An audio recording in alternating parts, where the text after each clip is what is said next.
just in Las Vegas and Henderson, and with the sun being so bright and that here, what's like a if you could say one or two things to people living here with Well, it's protecting their key. skin, what would you Yeah. tell them?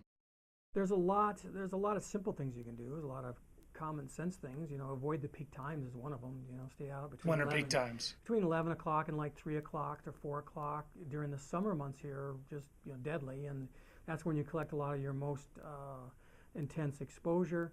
You can do things, if you have a pool and it's shaded in the afternoon but not in the morning, then swim in the afternoon and not in the morning. Any amount of shade is going to be helpful. Use of sunscreen is really, really important, and it works very well. What people don't realize is that they have to reapply it. I mean, the American Academy of Dermatology recommends if you're going to be outside all day, every 2 hours you should reapply it. And most people don't do that, and that's one of the ways that they fail. In general, if you're getting tanned, you're getting damaged because tanning is a protective mechanism.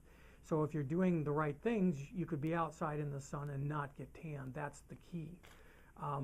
Sunscreens are designed to be applied much thicker than most people do. And so if you take a sunscreen with an SPF of 30 and you put it on your arm and it's very thin, it's a SPF of 1 or 2. What SPF stands for is sun protection factor.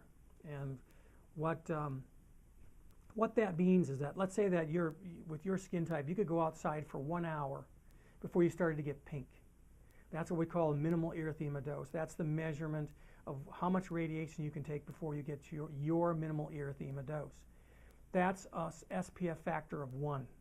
Okay, so if you put on an SPF of 30 and you could go out for an hour to get your SPF of 1, that means you could be out for 30 straight hours before you got the same amount of radiation dose as you did during that 1 hour. So if you put an SPF of 100 on, that means you could be out for 100 hours. So you're going, well, that's not working. Why doesn't that work? It's because of how we apply it. We don't put it on thick enough the way it's designed. In the studies, a bottle of sunscreens was essentially 3 applications. So who does that? Not many people. No. They don't. What about those versus like there's sprays now a lot? Is The sprays, they do work. I mean, I use them on my kids too. I just make sure I spray it on fairly thick, but it's a little bit harder to judge that. And I'm not aware of the studies in relationship to that yet. I'm sure they're going to be coming out about how much protection you really get with the sprays.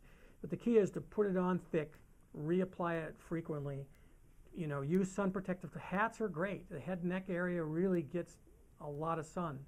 And so if you can wear a hat, right there you're going to help yourself out tremendously. So you wear a hat, you wear sunscreens, you try to hide under whatever protective shading you can get when you're out. All these things kind of are beneficial.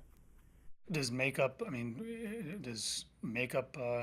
Makeup's not, there are some moisturizers that have SPF in them, so a lot of people are encouraged to use an SPF with a moisture with an SPF in it in the morning, which is great.